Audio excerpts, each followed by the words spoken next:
నా కొడుకుని ఎగతాళి ఎక్కచెక్కలు చేస్తారంట. ఎవరది? ఇప్పుడు చేయమని చెప్తా.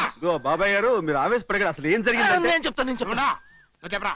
రాత్రి స్వప్న అనుకొని గేదెకు ముద్దు పెట్టా. దానికి నువ్వేమన్నా? కాబోయే పెళ్ళానికి ముద్దు పెట్టడం అదొక ఆర్ట్ అన్న. దానికి నువ్వేమన్నా? అర్టు మాకు తెలియదు, మరి నువ్వు చేసి చూపిస్తే చూస్తాం అన్న. దానికి నువ్వేం చూపించా? ఈ అమ్మాయిని ఇలా పట్టుకుని అని ముద్దు పెట్టా. నాకు కాబోయే పెళ్ళాన్ని ముద్దు పెట్టాడు. ఆగడాయా, ఏమిటా గొడవ పడుతున్నారు? ఏం జరిగింది? ఏం లేదు తాతయ్య గారు, అసలు రాత్రి ఏం నేను చెప్తా జరిగింది? నేను చెప్తా. నువ్వు ఆగు బాబు, చెప్పు. రాత్రి స్వప్న అనుకొని గేదెకు ముద్దు పెట్టా. నువ్వేమన్నావు? కాబోయే పెళ్ళానికి ముద్దు పెట్టడం అదొక ఆర్ట్ అన్న. నువ్వేమన్నావు? అర్టు మాకు తెలియదు, మరి నువ్వు చేసి చూపిస్తే చూస్తాం అన్న. మరి నువ్వేం చూపించావు? ఈ అమ్మాయిని ఇలా పట్టుకుని అని ముద్దు పెట్టా. మళ్ళీ నాకు కాబోయే పెళ్ళాన్ని ముద్దు పెట్టాడు. ఇగో బాబా, ఇప్పుడు నువ్వు నా కొడుకు అనుకో, నా కొడుకు నువ్వు అనుకో. ఇప్పుడు చెప్పు. రాత్రి స్వప్న అనుకుని గేదెకి ముద్దు పెట్టా. దానికి నువ్వేమన్నా? కాబోయే పెళ్ళానికి ముద్దు పెట్టడం ఒక ఆర్టు అన్న. దానికి నువ్వేమన్నా? ఆర్ట్ మా తెలియదు, మరి నువ్వు పెట్టు బాబు, మేము చూస్తాం అని అన్నా. దానికి నువ్వేం చూపించా? సన్నాసి, అవకాశం ఇచ్చా ముద్దు పెట్టుకోలేవనా సన్నాసి అదవా. ఆ మాట నువ్వు ముందే చెప్పచ్చుకో. నువ్వు ముందరగచ్చుకో. అప్పుడేమైందిలే, అవతల నిశ్చితార్థం ఉంది కదా, అప్పుడు చూపిస్తా నా తడాకా. బాబు, వాళ్ళు రెడీ అయిపోయారు. మరి నువ్వు రెడీ? దేనికి? నిశ్చితార్థం జరుపుకోవడానికి. పంతులు గారు, ఇది ఎక్కడ ఉంచండి. అలాగే అక్షతలు తీసుకురండి.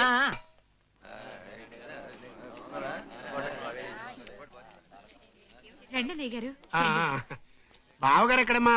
నగలు తీసుకురావడానికి వెళ్ళారు. ఓహో, డైమండ్ నెక్లెస్ అయ్యి ఉంటది. Correct correct.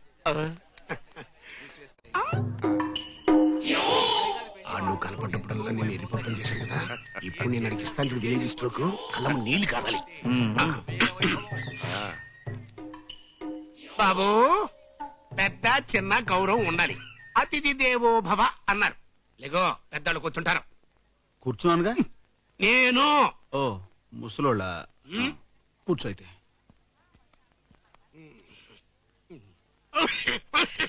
ఏంటి బాబు, సెటిల్ అయిపోయా? కానీ మంచులు తెచ్చిపెట్టా. నువ్వే ఏంటి మా కబుర్లు? రే పెద్ద నీ కొంచెం సీట్ ఖాళీ చేశారు, కూర్చోరా. ఇదేంటయ్యా, ఇంటికి పెద్దలను పట్టుకుని మంచినీళ్ళు తెమ్మడం ఏమైనా బాగుందా? ఎవరు కవయా, రోడ్డు మీద జాతర చూసేవాడు మెడలో ఏనుగు దండేసినట్టు క్యాంటీన్ నడుపుకునేవాడు ఆ అదృష్టం కలిసి వచ్చి ఇంటికి పెద్దలుడు అయ్యాడు. మంచినీళ్ళు అందించడం, కాఫీలు కలిపించడం అడిగి అలవాటే.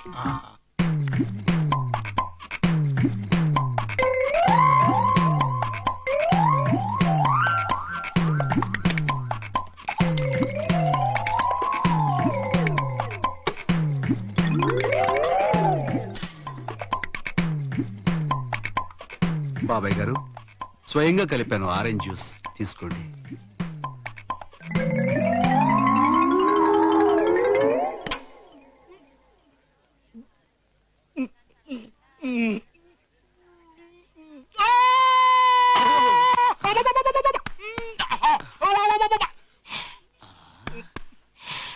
వాడి కళ్ళంపడి నీళ్లు తెప్పిస్తానని చెప్పి నువ్వు కార్చుకున్నావేంటి నాన్న నీళ్లు? ఆనంద బాష్పాలన్నా, నాకు స్ట్రోక్ ఇచ్చా కదా, ఇప్పుడు ఆడికి ఇంకో స్ట్రోక్ ఇస్తాను. కళ్ళం నీళ్ళు కాదు, బ్లడ్ రావాలి. గానా భజన వాళ్ళని రమ్మని అడ్వాన్స్ ఇచ్చాను, వాళ్ళు ఇంకా రాలేదేంటి? నువ్వెప్పుడిచ్చావు? ఇచ్చాలేరా. ఇదిగో రాజు, మీ మామగారు వచ్చే లోపు కొంచెం కామెడీ చేయవయ్యా, మేమంతా నవ్వుకుంటాం. నేను కామెడీయా? అదేనయ్యా, జోకర్లాగా గంతులు వేసుకుంటూ పాట పాడు. పాట నేను పాడతా. నువ్వు సామరంగా దేవపాడు. నోరు మీద నువ్వు పాడవయ్యా. నేను ఉత్తర పాడలేను, ఏదైనా యాక్షన్ చేస్తూ పాడమంటే పాడతాను. అలాగే. అరే ఆ హంటర్ అందుకుంటా. అంట పట్టండి.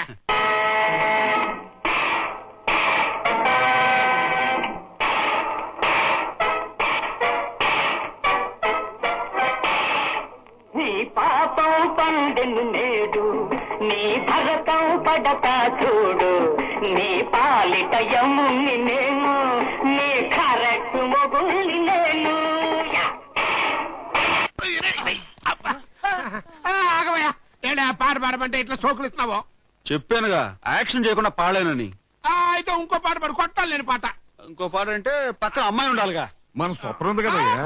అదట్టు కుదురుద్ది, స్వప్న పెళ్లి కూతురు, నేను ఒప్పుకోను. పెళ్లి అయ్యాక పడితే తప్పు కానీ పెళ్లికి ముందు పడితే తప్పు కదయ్యా. అయితే ఇదే తప్పలేదు తప్పలేదు. పడుకో పడుకో. తప్పలేదుగా.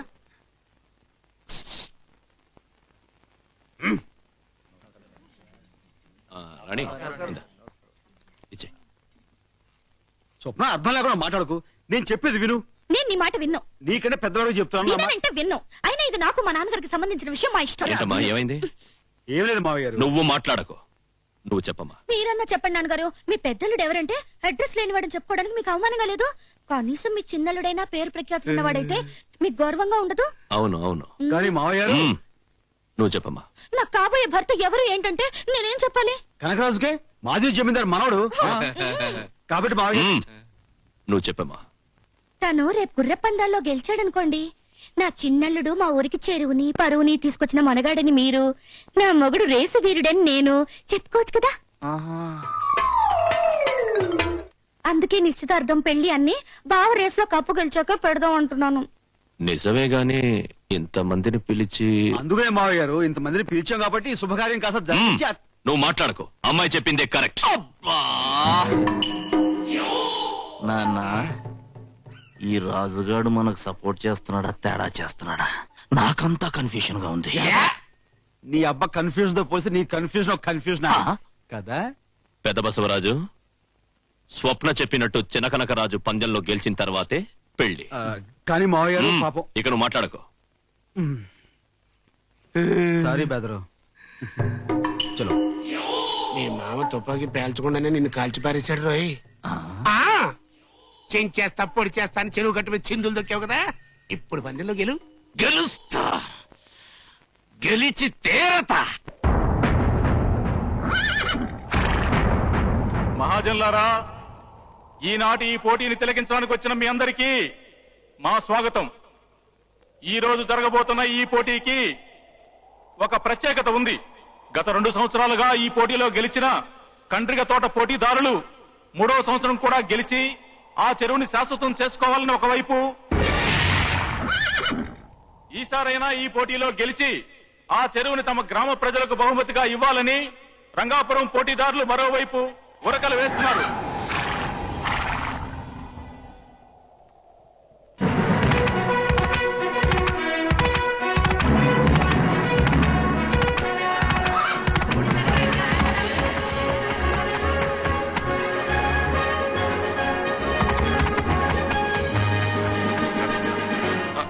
ఆడవాళ్ళ రికమెండేషన్ తో ఆశీర్వదించి పంపించారు.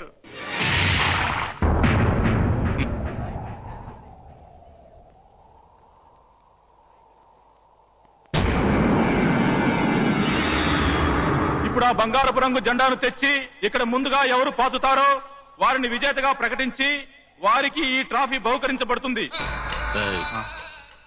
అన్న ఏర్పాట్లు చేసావా? చేశానన్నయ్య. జాగ్రత్త. ఆ రంగాపురం వాళ్ళు గెలవడానికి వీలు. అలాగే.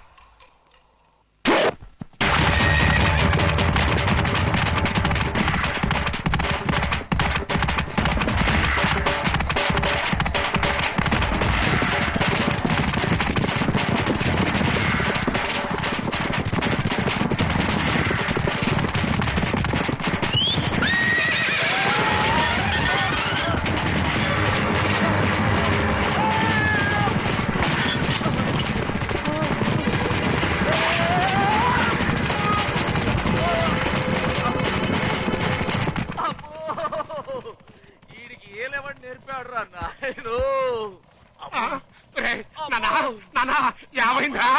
ఆచార్య గారిని పిలవండిరా. ఏమైందిరా? ఏమైందండి మీ వాడికి? ఏంటి అర్థం కావట్లేదండి. నేను చూస్తా. కంగ్రాచులేషన్స్ బసవరాజు గారు. దేనికి? మీ వాడు మీ వంశాభివృద్ధికి భరతవాక్యం పలికాడు. అసలే టెన్షన్ లో చేస్తుంటే సంస్కృతం చెప్తూ ఉంటాయా? అర్థమయ్యేట్టుగా చెప్పు సాగు. మీ వాడికి పోయింది. ఏంటది? సంసార యోగం పోయింది. అంతే కదా. మీరేం కంగారు పడకండి. మీ ఇంట్లో ఇక పెళ్లి ఖర్చు కాని, పురుడు ఖర్చు కాని, బారసాల ఖర్చు కాని ఏ విధమైన ఖర్చులు లేకుండా చేసేశాడు. బై దీనికి వైద్యం కూడా లేదు.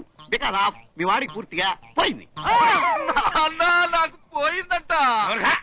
నాకు పోయిందంతా పోల్చుకుంటే నీకు పోవటం అంటారా? అంటే నేను నీకు పుట్టలేదా? అదే నాకు డౌట్ వచ్చే ప్రశ్నలు నన్నే అడగదని చెప్పానా?